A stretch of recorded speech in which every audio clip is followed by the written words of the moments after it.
Ya, sebelum saya start, saya akan sharing sedikit kesaksian. Jadi beberapa hari lalu kami kontak dengan ada seorang yang dulu juga pernah kami muridkan, ya sudah lama nggak jumpa. Terus ya kami singkat cerita kami ketemuan, lalu pasangan ini suami istri dengan anaknya, suaminya cerita, rupanya pada saat tahun baru mengalami sesuatu, tiba-tiba di bagian punggungnya dia mengalami sakit yang luar biasa, sangat luar biasa, kesakitan. Nggak tahu sebabnya apa, ya di bagian belakang punggungnya. Tapi sakitnya nggak hilang-hilang, beberapa hari sakitnya nggak hilang, lalu pergi ke chiropractor dan ya seperti saudara tahu lah, kayak apa ya, kayak hal yang menyangkut tulang, ya hal yang menyangkut tulang. Sampai dia bercermin, berdiri di depan cermin, ternyata dia sangat terkejut karena dia melihat tiba-tiba tubuhnya sudah bengkok. Ya sudah bayangkan, tiba-tiba tubuhnya sudah bengkok, miring. Ya tentunya secara manusia khawatir karena nggak tahu sebabnya atau apa, tapi sakit luar biasa, sakit sampai jalan susah. Ya singkat cerita kami ketemu, kami jumpa, saya dan istri saya, kami layani share firman Tuhan, dan di akhir perjumpaan kami doa, bahwa dalam doa didoakan. Tiba-tiba tadi malam sekitar jam 1:30 saya dapat message masuk jam 1:30. Dia bilang saya tidak bisa menunggu sampai pagi untuk share testimoni. Dan dia bilang, dia berdiri di depan cermin, tubuhnya sudah straight, lurus, dan luar biasa. Ini kemuliaan buat Tuhan. Nah, kenapa sih saya sharing seperti ini, saudara? Seperti kita tahu, kita masuk ke Faith Series sudah sekitar 2 bulan. Kita masih lanjut sedikit di Faith Series dan kita akan masuk ke seri tentang healing. Ya, kesaksian sungguh penting. Jadi kalau saudara punya kesaksian, silahkan saudara sharingkan. Karena kesaksian itu yang membuktikan bahwa Tuhan kita hidup. Apa yang kita baca, apa yang kita nyanyikan itu real. Dia hidup sampai hari ini. Bukan cuma dia hidup dulu, tapi sampai hari ini Tuhan kita nyata dan hidup, dan dia masih melakukan mujizat seperti tadi ujian yang kita naikkan. He is a miracle worker, melakukan mujizat sampai sekarang. Ya. Jadi itu salah satu buktinya bahwa penyakit masih bisa sembuh secara supernatural, disembuhkan. Terima kasih. Let us pray. Bapak, kami bersyukur buat saat ini, hari ini, di tahun yang baru. Kami percaya penyertaan baru. Dan kami percaya memasuki tahun yang baru ini, anointing yang kami terima juga baru. Kami percaya juga revelation yang baru Engkau akan bukakan untuk setiap kami. Setiap anak-anak-Mu secara khusus di tempat ini. Karena Engkau yang telah membawa kami naik bersama Engkau. Engkau sendiri melalui Roh-Mu yang telah mengajari kami untuk berdiri di dalam iman kepada Yesus Kristus, untuk percaya kepada firman-Nya, untuk percaya mujizat. Sehingga apapun yang kami hadapi di tahun yang baru ini, kami percaya Engkau menyertai kami, Engkau bersama kami, karena Roh-Mu yang ada di dalam kami lebih besar dari apapun. Roh apapun yang ada di dalam. Terima kasih Tuhan. Saat ini kami berdoa, Roh Kudus, biar Engkau yang manifestasikan diri-Mu di dalam hikmat dan wahyu, sehingga kami boleh mengerti apa yang harus kami pahami, apa yang harus kami mengerti. Ya, segala pujian, hormat, kemuliaan hanya bagi-Mu sekarang dan selamanya. In Jesus name we pray. Haleluya, haleluya, amen, amen. Praise the Lord. Yes, thank you Maria. Yes, oke.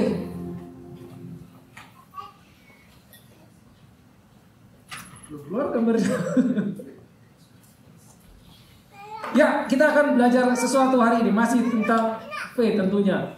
Ya, saya tampilkan satu gambar yang pertama dan saya yakin saudara tahu ini apa.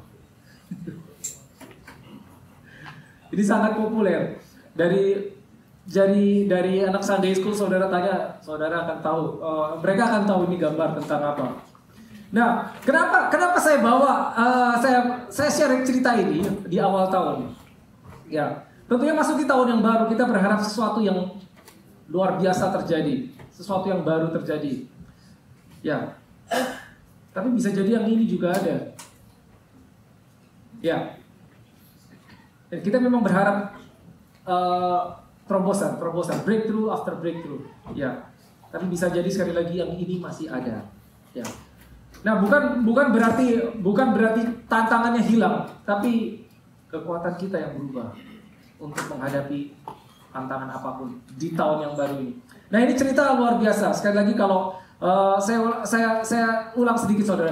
Pada saat kita mendengar cerita atau kita membaca, tempatkan diri kita di dalam cerita tersebut sehingga kita bisa tahu rasanya seperti apa kira-kira kalau kita yang ada di situ. Ya. Nah, tentunya kita tahu ini apa? Ini David versus Goliath, ya. Daud melawan Goliath. Nah, ini orang yang ini. Nah, ini luar biasa. Luar biasa. Kalau kita dengar cerita ini, kita mungkin tahu ya oke lah itu mujizat lah, orang yang kecil lawan raksasa. Tapi ini orang yang sangat spesial. Sangat spesial. Kalau saudara baca tentang kisah orang ini, ya kenapa spesialnya? Di Alkitab tidak banyak, bukan tidak banyak, sangat jarang orang yang dikatakan, Tuhan berkata, a man after my own heart. Bahasa Indonesianya terjemahnya, orang yang berkenan di hadapan Tuhan, di hadapanku, kata Tuhan. Berkenan. Kalau saudara lihat, kalimat itu ditujukan kepada siapa? Saudara cari di perjanjian lama, mungkin saudara akan cuma ketemu. Kalimat itu hanya ditujukan kepada satu orang. Seorang yang berkenan kepadaku, kata Tuhan. Ya ini. Cuman ini. Pertanyaannya, kenapa dia bisa begitu berkenan? Apa yang dia buat? Apa yang dia buat? Apa yang telah dia buat? Gitu. Sehingga dia mendapat tanda kutip gelar atau predikat seorang yang berkenan di hadapan Tuhan. Apakah karena dia mengalahkan yang ini, yang besar? Ya, kita percaya bukan karena itu. Bukan karena itu. Ya, dia tidak sempurna. Kalau kita baca kisahnya dia jatuh sebanyak dia berdiri. Dia banyak melakukan kesalahan. Kesalahan juga yang menyebabkan korban jiwa bisa dibilang. Gara-gara dia, ya tentunya kita tahu ini adalah seorang raja dan akhirnya dia menjadi raja Israel. Ya. Nah, kita akan belajar sedikit dari orang ini dan dari kejadian ini. Ya. Sehingga kita lihat pada saat nanti tahun 2004 kalau yang ini muncul di hadapan saudara, saudara tahu paling tidak kita belajar sesuatu dari kisah ini. Ya. Tentunya raksasa kita yang kita hadapi itu beda-beda. Masalah apa yang kita hadapi beda-beda, tidak sama. Ya, kita tidak bisa bilang oke, persoalan saya lebih besar dari persoalan kamu. Saya tidak bisa berkata demikian. Nah, demikian pula kita tidak bisa pada saat kita lihat orang lain, oh dia persoalannya seperti itu, saya lebih besar. Belum tentu juga saudara. Kita nggak tahu sampai kita berdiri di posisi dia, sampai kita bisa merasakan tekanannya seperti apa, pressure-nya seperti apa jika kita yang berada di sana. Kita akan tahu. Nah, kita akan masuk ya ke ayatnya. Ini ada di 1 Samuel 17. Nah, sekali lagi, setting sangat penting. Ya. Ceritanya begini, saya sharing sedikit background dari cerita sebelum gambar tadi itu ada. Sebelum terjadi pertempuran antara Daud melawan Goliat, apa yang terjadi? Ya, yang terjadi adalah saat itu bangsa Israel berperang melawan bangsa Filistin. Saudara tahu perangnya itu gak bisa sampai sekarang. Bangsa Israel perang melawan bangsa Filistin. Nah, cuman perangnya gak langsung perang begitu aja, sedikit berbeda kali ini. Nah, ini setting terjadi di sebuah tempat yang namanya Lembah Elah, the Valley of Elah. Itu ada di Israel. Mungkin beberapa saudara sudah lihat sana. Nah, kalau saudara bayangkan lembah itu adalah dataran rendah. Ya, dataran rendah di mana di dekatnya pasti ada bukit atau gunung atau dataran tinggi. Sehingga ada bagian yang rendah, lalu ada bagian yang tinggi. Maka itu disebut lembah, ya. Nah, the Valley of Elah, lembah Elah itu begitu, saudara. Jadi lembah, dataran rendah yang sangat luas, lalu ada dataran tinggi, bukit di dua sisi. Nah, peperangannya terjadi seperti ini. Saudara bayangkan ya, karena saya cari gambarnya saya nggak dapat. Dataran rendah itu tempat berperang. Dataran tinggi mereka itu tempat memasang pasukannya. Jadi kalau saudara bayangkan di satu sisi pasukan Israel, ratusan jumlahnya, mungkin ribuan, saya percaya ribuan. Lalu di sisi lain, di bukit yang lain dataran tinggi, ribuan pasukan Filistin. Lalu di tengah-tengahnya lembah. Nah, sebetulnya mereka tidak berperang beradu seperti itu, tidak. Jadi antara pasukan Israel dan pasukan musuhnya, pasukan Filistin, mereka berdiri ya dan saling mengata-ngatai. Cuman saling tidak melemparkan panah, tidak melemparkan lembing, tapi melemparkan perkataan. Dan itu nggak sehari dua hari, 40 hari. 40 hari cuman melemparkan perkataan. Tujuannya apa? Karena mereka tahu, ya ini adalah masalah peperangan yang namanya endurance, daya tahan. Saling mengintimidasi 40 hari, nggak apa-apain, nggak ngelempar panah, nggak ngelempar lembing, nggak. 40 hari saling mengintimidasi karena mereka berharap dari apa yang mereka katakan mungkin musuh akan ciut hatinya, ya, tawar hati, takut, sehingga mereka mundur sendiri. Dan itu akan lebih mudah dibandingkan harus benar-benar beradu banyak korban jiwa. Nah ini yang terjadi saudara. Sehingga saudara tahu di titik ini bahwa apa yang keluar dari mulut itu penting sekali. Juga bisa sangat bahaya. Karena itu bisa mengintimidasi siapapun juga.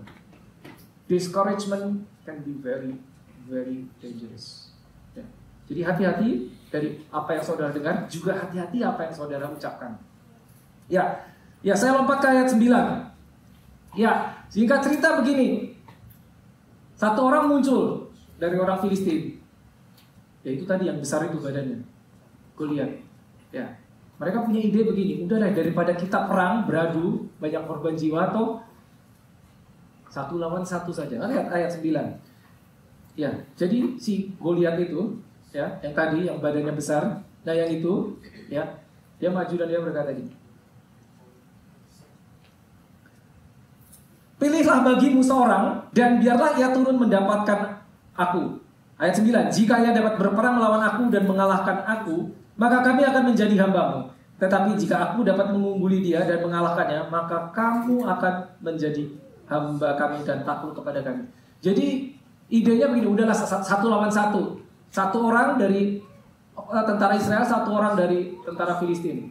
Tapi yang kalah akan diperbudak seluruh bangsa. Nangkap nggak maksudnya?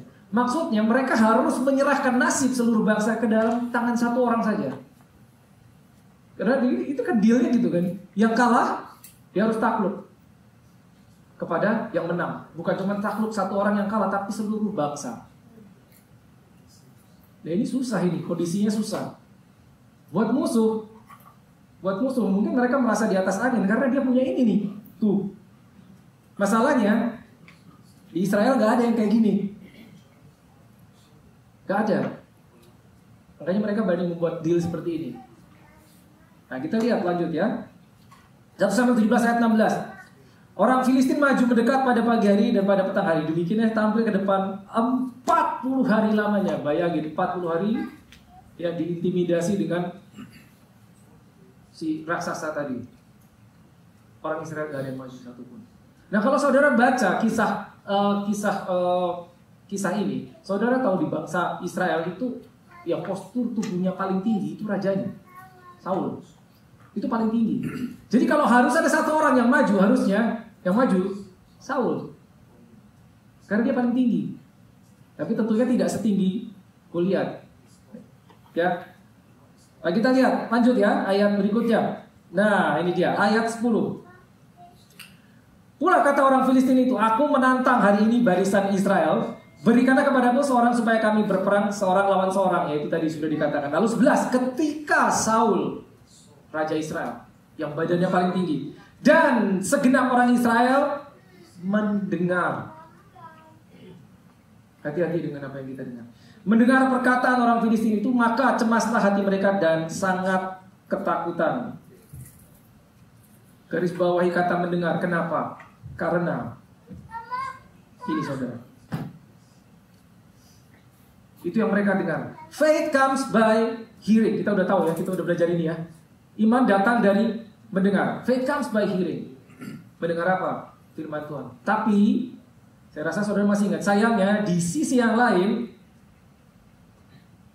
fear, takut, kekhawatiran juga datang dari mendengar. Cuman yang dengar beda. Ya, jadi bahaya saudara.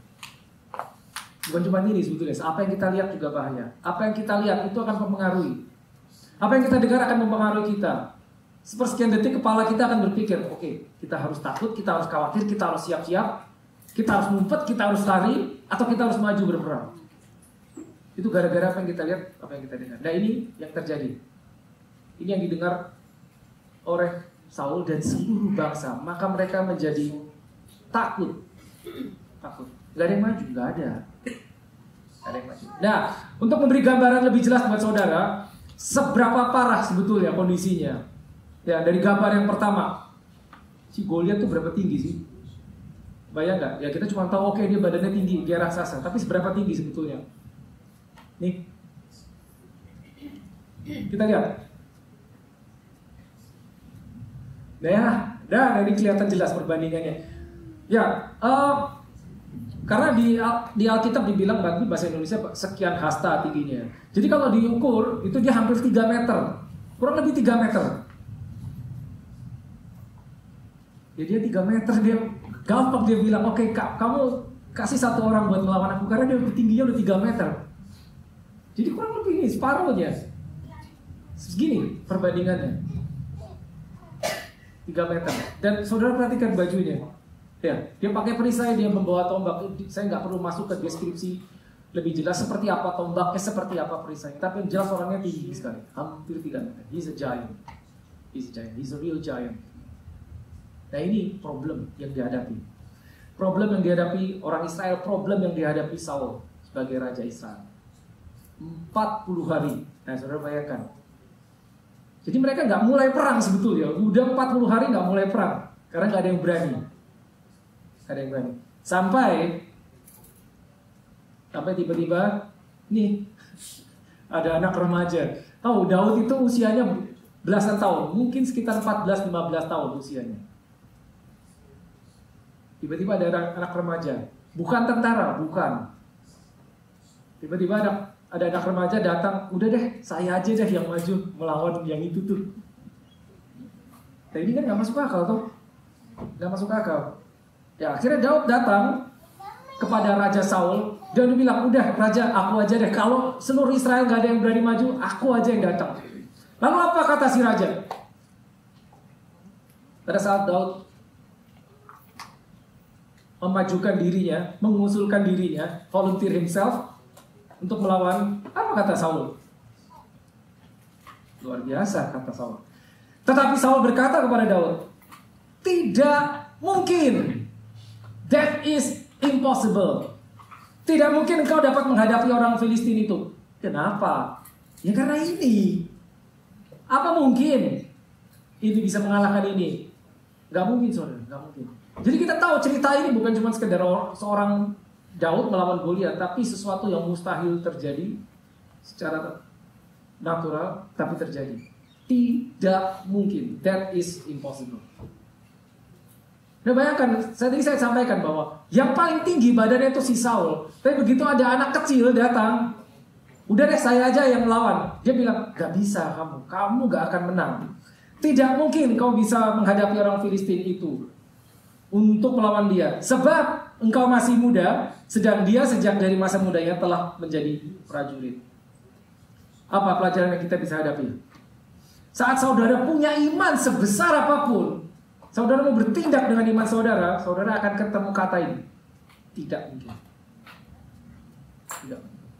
Entah itu dari orang yang saudara kenal, atau mungkin dari orang yang paling dekat sama saudara. Dia bisa menjadi orang yang berkata, gak mungkin. Gak mungkin, kamu gak akan bisa. Meskipun saudara sudah berapi-api, imanmu sudah setinggi ini, tiba-tiba saudara mau melangkah, akan ada orang yang berkata, udahlah gak usah, gak mungkin, gak bisa. Kamu gak bakal bisa. Sekali lagi, seringkali itu dari orang yang kita kenal. Ya, so be careful. Itu akan ada. Karena banyak orang yang akan bertindak, berkata-kata berdasarkan fakta. Faktanya apa? Faktanya apa? Nih. Apa faktanya? Realita. Ya, fakta atau realita. Musuh lebih kuat atau lebih mahir, ya. Musuh lebih berpengalaman. Itu fakta. Yes, fakta. Apa kesimpulannya? Tidak mungkin. Tidak bisa menang. Tapi saudari ingat. Fakta atau yang sering orang dibilang realita is not the truth. The truth is the word of God. Jadi pada saat kita seringkali mau melangkah dengan iman, orang akan mencela kita, dibilang, you are denial. Come on, just get real. You will not be able to do that. Kamu gak bakal bisa, udahlah. Nyatanya gak bakal bisa. Dan saudara, siapa yang pernah mengalami itu? Mungkin banyak orang yang pernah. Rasanya hancur hati kita kalau begitu kita mendapat pernyataan seperti itu, karena kita udah mau bertindak dengan iman, tapi malah seperti itu, discouragement. Ya. Jadi iman itu bukan menyangkal fakta, tidak, saudara. Fakta akan tetap ada, Goliatnya tetap ada, ukurannya nggak tiba-tiba mengecil karena iman kita besar, ukurannya tetap 3 meter. Tapi iman kita mengubah hasil akhir. So faith does not deny the fact. Faith does not deny the fact, but faith can change the fact. Jadi siapapun yang berkata kepada saudara, udahlah, gak mungkin, gak bisa, udahlah, kamu get real lah, udah. Lihat kenyataannya. Itu akan selalu ada. Ya, oke, lanjut saudara. Ya, 34, this is amazing. Tetapi Daud berkata pada Saul. Nah, saudara ingat, ya, faith comes by hearing. Iman itu mendengar sesuatu. Tapi juga lebih jauh, iman itu akan mengatakan apa yang kita percaya. So you have to say what you believe, and you believe what you say. Ya, faith comes by hearing, and then you say what you believe. Baru kita bertindak. Ya, baik. Tetapi Daud berkata kepada Saul, hambamu ini biasa mengembalakan kambing domba ayahnya. Ini apa? Ini kalimat ini setelah dibilang, udahlah Daud, kamu gak bisa. Lalu dia jawab ini, hambamu ini biasa mengembalakan kambing domba ayahnya. Apabila datang singa atau beruang yang menerkam seekor domba dari kawanannya, maka aku mengejarnya, mengajarnya melepaskan domba itu dari mulutnya. Kemudian apabila ia berdiri menyerang aku, maka aku menangkap janggutnya lalu menghajarnya dan membunuhnya. Nah, this is amazing. Lihat, perhatikan yang warna putih. Sekali lagi, ini ada yang aneh. Apabila datang singa dan beruang, maka dia menerkam seekor domba dari kawanannya, maka aku mengejarnya. Kenapa aneh? Saudara tahu kan, saudara pasti melihat TV apa tayangan yang namanya orang dikejar singa. Tapi apa pernah saudara lihat orang mengejar singa? Apa pernah ada? Ternyata ada. Orang dikejar singa oke lah, tapi orang mengejar singa mungkin cuma singa dikejar orang. Ini aneh, saudara. Dan ternyata ada Daud. Jangan lupa, dia berkata. Dia tidak hanya berpikir dalam hati. Jadi apa yang dia percaya dia katakan. Wait, tar dulu. Tapi itu binatang. Singa, beruang. Ini lihat tuh. Aku lihat, mengejar singa. Lihat. Dan beruang. Singa dan beruang itu tidak membawa tombak. Lalu ini yang di depan dia. Goliat. Singa tidak 3 meter tingginya. Beruang tidak sampai 3 meter tingginya dan tidak membawa tombak. Tapi kenapa dia bisa ngomong gini? Apa pelajaran kita? Minggu lalu saya ingat, saya share Mazmur 103 ayat 2. Bless the Lord, O my soul, and forget not His goodness. Pujilah Tuhan dan jiwaku, dan jangan lupakan kebaikannya. Nah, kenapa kesaksian penting banget? Karena kesaksian itu menceritakan kebaikan Tuhan.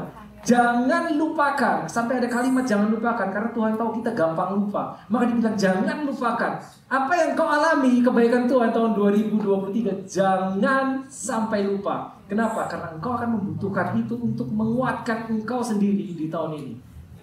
Ini Daud. Dia berani menghadapi Goliat cuman gara-gara dia ingat apa yang Tuhan pernah lakukan. Well, sesimpel itukah? Ya, Tuhan pernah nolong saya waktu saya menghadapi beruang, menghadapi singa. Sehingga pada saat yang ini, Goliat, saya akan bertindak berdasarkan pengalaman saya, berdasarkan kebaikan Tuhan yang pernah Tuhan lakukan. That's power. Makanya jangan lupakan kebaikan. Nah, penting sekali kalau saudara punya kesaksian, saudara mengalami mujizat, saudara berdiri bersaksi di sini. Kenapa? Karena kita nggak pernah tahu kesaksian kita akan menguatkan siapa. That's important. Itu dia. Makanya tadi saya buka dengan satu kesaksian. Oh, saya pernah ditolong Tuhan. Berarti Tuhan bisa menolong saya lagi. Meskipun nggak persis sama. Ini dia ditolong menghadapi singa dan beruang. Sekarang dia menghadapi Goliat. Dia mengambil kesimpulan sama aja, nggak beda. Tuhannya sama. Ya, this is amazing. Ya, 36. Lanjut 36. Baik singa maupun beruang telah dihajar oleh hambamu ini, dan orang Filistin yang tidak bersunat itu. Kenapa dia pakai kata tidak bersunat? Karena dia berarti mengingat covenant, perjanjian Tuhan dengan Israel. That's amazing. Ia akan sama seperti salah satu daripada binatang itu, karena ia telah mencemooh barisan daripada Allah yang hidup. Nah ini Tuhan, ini saudara penting banget. Saat si Goliat mencemooh barisan Israel by his God, peperangan itu sebetulnya sudah berubah. Tidak lagi antara pasukan Israel melawan pasukan Filistin, tidak lagi melawan satu orang Goliat melawan Daud, tapi berubah peperangan yang melawan the God of Israel and the God of Philistine. Saya akan kasih tahu saudara nanti akhirnya berubah, karena urusannya udah Tuhan sama Tuhannya. Anggap ya, there is something in the spirit. 37. Pula kata Daud, Tuhan yang telah melepaskan aku dari cakar singa dan cakar beruang, dia juga melepaskan aku dari tangan orang Filistin itu. Segitu percayanya dia, segitu yakinnya dia. Padahal sekali lagi, yang di depan dia bukan binatang kali ini. Yang di depan dia pakai tombak, pakai lembing. Akhirnya Saul berkata, kata Daud, ya udah deh, pergi. Tuhan menyertai kau. Ya, ingat ya, yang harusnya pergi harusnya Saul. Tapi anak kecil yang berangkat. 38. Nah ini luar biasa. Perhatikan yang warna putih. Lalu Saul mengenakan baju perangnya kepada Daud. Ya wajar dong, mau perang harus pakai baju perang. Ya. Ditaruhnya ketopong tembaga di kepalanya dan dikenakannya baju zirah kepadanya. 39. Lalu Daud mengikatkan pedangnya di luar baju perangnya. Kemudian ia berikhtiar berjalan sebab belum pernah dicobanya. Oke, kamu mau maju perang? Nih, pakai baju perangnya, pelindung, kepala pelindung. Daud bilang gini, saya coba dulu ya, saya belum pernah mencobanya. Apa pelajaran yang kita hadapi di sini yang bisa kita ambil? Pada saat kita mau bertindak dengan iman, tadi kita udah tahu akan ada orang yang bilang kamu nggak bisa, terlalu sulit, mustahil. Dan pada saat kita mengokohkan diri kita, enggak, saya bisa, saya pasti bisa. Mungkin ada orang yang akan bilang, oke deh, tapi gimana kalau kamu coba ini dulu? Gimana kalau kamu coba ini dulu? Kamu coba ini dulu. Sesuatu yang saya sudah pernah coba, nih, kamu cobain dulu. Mungkin kamu juga bisa pakai yang ini. Ini yang terjadi. Saul memberikan pakaian perangnya, sudah coba pakai ini. Mungkin ini akan menolong kamu. Maka Daud bilang, aku belum pernah coba, aku belum pernah pakai, maka aku coba dulu. Apa yang terjadi pada saat dicoba? Maka berkatalah Daud kepada Saul, aku tidak dapat berjalan dengan memakai ini, sebab belum pernah aku mencobanya. Kemudian, yang warna kuning. This is amazing. Ia menanggalkannya. Ia menanggalkan pendapat-pendapat umum. Ia menanggalkan pendapat manusia lain. Karena dia punya pendapat sendiri. Apa itu? Pengalamannya dengan Tuhannya. Itu pendapat dia. Ini terlihat sangat gila sebetulnya. Dia maju perang, dia tidak pakai pakaian pelindung. Musuhnya seperti apa? Kita udah lihat tadi gambarnya. Musuhnya pakaian pelindungnya lengkap. Tuh. Daud bawa pedang nggak? Nggak bawa. Daud bawa lembing? Tidak bawa. Dia bawa tombak? Tidak bawa. Musuhnya senjata lengkap. Senjata lengkap. Nah, gambar ini saudara lihat. Gambar ini saudara lihat. Secara umum orang bilang ini nekat. Sangat nekat. Makanya kita lihat cerita ini this is impossible buat manusia. This is supernatural. Yes. Ada risikonya, ada. Risikonya apa? Apa Daud berpikir seperti ini? Dia cuma bawa umban. Umban saudara tahu ya, untuk melemparkan batu. Gimana kalau meleset? Kita tahu dia cuma punya 5 batu. Gimana kalau meleset yang pertama? Masih ada batu yang kedua. Gimana kalau yang kedua meleset? Kalau yang ketiga meleset? Kalau yang keempat? Nah, kalau meleset semua, apa yang terjadi? Bagaimana jika batunya kurang besar, kurang kuat? Bagaimana jika musuh terlalu cepat? Apa yang bisa terjadi? Kesimpulannya apa? Mati, kalah. Saudara tahu, menghadapi musuh dengan tombak, dengan lembing, dan dengan pedang, cuma pakai batu. Kok bisa dia mikir kayak gitu? Dari mana dia tahu? Dapat ide dari mana? Kita lanjut ya.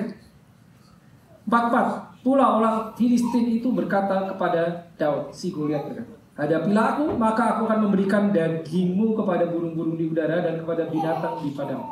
Tetapi Daud berkata kepada orang Filistin itu, engkau mendatangi aku dengan pedang dan tombak dan lembing. Nah, ini rahasianya Daud. Tetapi aku mendatangi engkau dengan senjata, bukan. Dengan umban, bukan. Dengan taktik, akal, tidak. Dengan apa? Nama Tuhan semesta alam, God of Israel, Allah segala barisan Israel yang kau tantang. Makanya tadi saya bilang, perangnya udah berubah. Ini God and God. Tahu, tapi dia harus berkata, harus ngomong. You say what you believe, and you believe what you say. Ya. 46. Dia tidak berhenti di situ. This is the statement of faith dari seorang anak-anak, anak kecil, remaja. Ini yang dia katakan. Today, hari ini, bukan besok, hari ini Tuhan akan menyerahkan engkau ke dalam tanganku. Dan aku akan mengalahkan engkau dan memenggal kepalamu dari tubuhmu. Today, hari ini, aku akan memberikan mayatmu dan mayat tentara orang Filistin kepada burung di udara. Dan kepada binatang liar.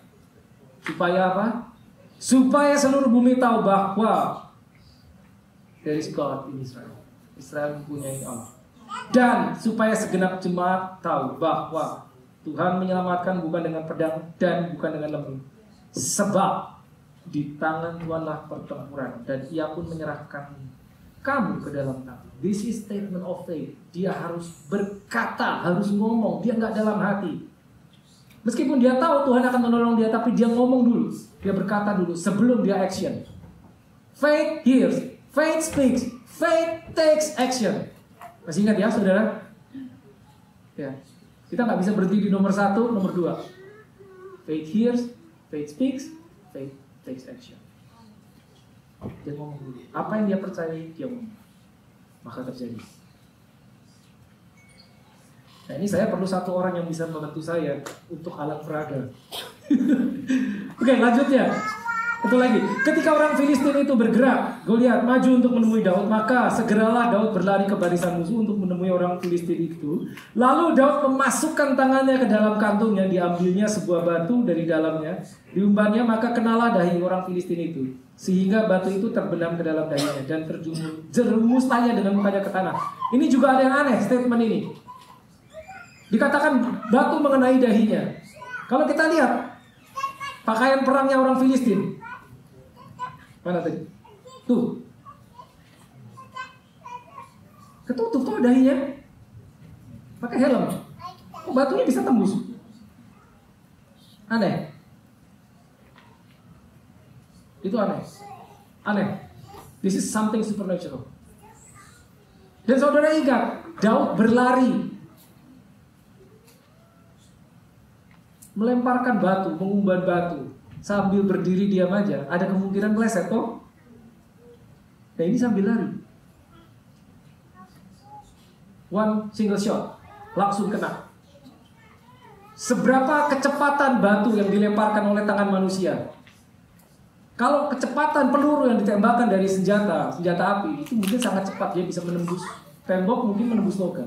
Tapi ini batu yang dilempar pakai tenaga manusia, seberapa cepat, seberapa powernya batu itu sehingga bisa tembus, dikatakan tembus ke dahi, masuk, sank.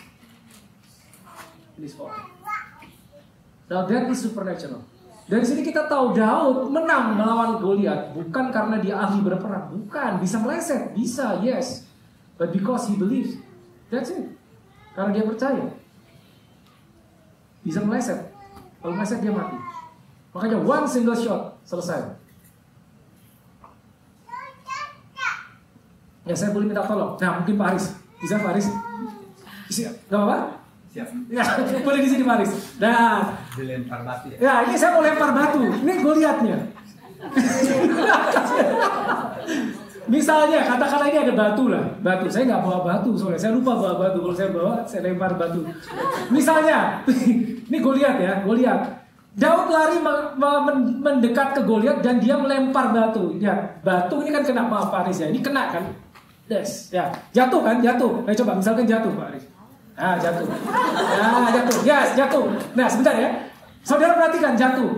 Begitu tuh harusnya. Karena keras sekali, kuat sekali sampai batu itu masuk dan jatuh. Goliatnya. Tapi ada yang aneh. Kenapa? Kenapa ada yang aneh? Lihat, lihat. Lihat. Jatuhnya harusnya begitu, tapi enggak gitu. Gimana? Terjerumuslah ia dengan jatuhnya ke depan. Terjerumuslah ia dengan mukanya ke tanah. Aneh kan? Kenapa gitu? Gak masuk akal. Harusnya karena didorong oleh sesuatu yang kuat, jatuhnya ke belakang. Tapi ini jatuhnya ke depan. Saudara tahu? Saudara tahu? Tadi saya bilang apa? Pertempuran itu ternyata between God and God. Maka dia harus jatuh ke depan. Did you get that? Ada yang masih bingung. Between God of Israel and God of Palestine. Maka ini jatuhnya harus begini. Bow down. That's it. Itulah sebabnya kenapa jatuhnya ke depan, bukan jatuh ke belakang. Ya, ya. Thank you Paris. Thank you Paris. Thank you Paris. Ya, ini aneh, sekali lagi ini aneh. Makanya Daud menang lawan Goliat bukan karena dia ahli berperang, bukan. Because he believes. Karena peperangan yang bukan antara satu manusia lawan satu manusia, between God yang tadi kita sembah, yang dibilang waymaker, yang dibilang miracle worker. Sehingga dia kan bilang, aku mendatangi engkau dengan nama Tuhan semesta alam. Kita punya nama itu saudara. The name of Jesus is powerful. Jadi kita berdoa selalu kita tutup dalam nama Yesus. Itu bukan ritual, bukan. Karena ada sesuatu di dalam nama itu. There is power. Sehingga apa yang di depanmu, dia akan begini. Bow down. Segala nama itu harus tunduk pada satu nama Yesus. Nah ini ini pasal 17. 1 Samuel 17. Iya, worship dimulai kembali. Ini pasal 17. Nah, pasal 17 tidak akan terjadi jika tidak ada pasal 16. Sebelum pasal 17 ada pasal 16. Apa yang terjadi di pasal 16? Ini yang terjadi. Kenapa ini semua bisa terjadi di 17? Karena ini saudara. Karena ini. Pasal 16 ini yang terjadi. Seorang nabi Tuhan yang namanya Samuel, dia mengurapi Daud. Saya bacakan 1 Samuel 16 ayat 13. Samuel mengambil tabung tanduk yang berisi minyak itu dan mengurapi Daud di tengah-tengah saudaranya. Dan sejak hari itu dan seterusnya, from that day forward, sejak hari itu, bukan cuma hari itu saja, sejak hari itu dan seterusnya, berkuasalah Roh Tuhan atas Daud. Jadi pada saat dia berdiri melawan Goliat, sudah berkuasa Roh Tuhan atas Daud. This is the anointing.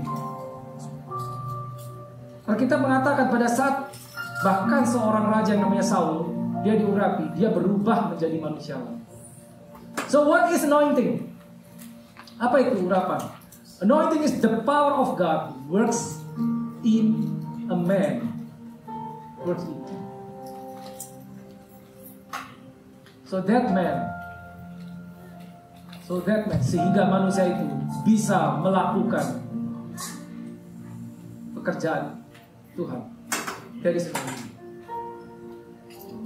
The manifestation power of the Spirit of God. Itu anointing. Nah mungkin beberapa di antara kita ada yang bertanya, lalu kapan saya diurapinya? Kalau saya nggak diurapi, apa bisa saya melawan Goliat? Mungkin ada yang bertanya demikian. Kapan saya diurapi? Kapan saya menerima urapan? Pertanyaannya begini saudara. Apakah saudara lahir baru? You are born again. If you are born again, you are anointed. That is the anointed in you. If you are born again, you are anointed. Kau lahir baru, kau menerima urapan.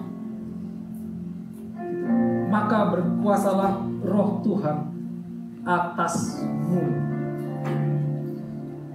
Mari katakan bersama saya, maka berkuasalah Roh Tuhan atasku.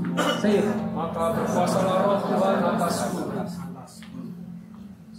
That's powerful. Roh Kudus dikatakan 1 Yohanes 4 ayat 4. Roh yang ada di dalam kita lebih besar daripada apapun yang ada di dalam dunia ini. Lebih besar daripada yang kita hadapi, lebih besar daripada raksasa, lebih besar daripada challenge kita. Maka berkuasalah Roh Tuhan atasmu.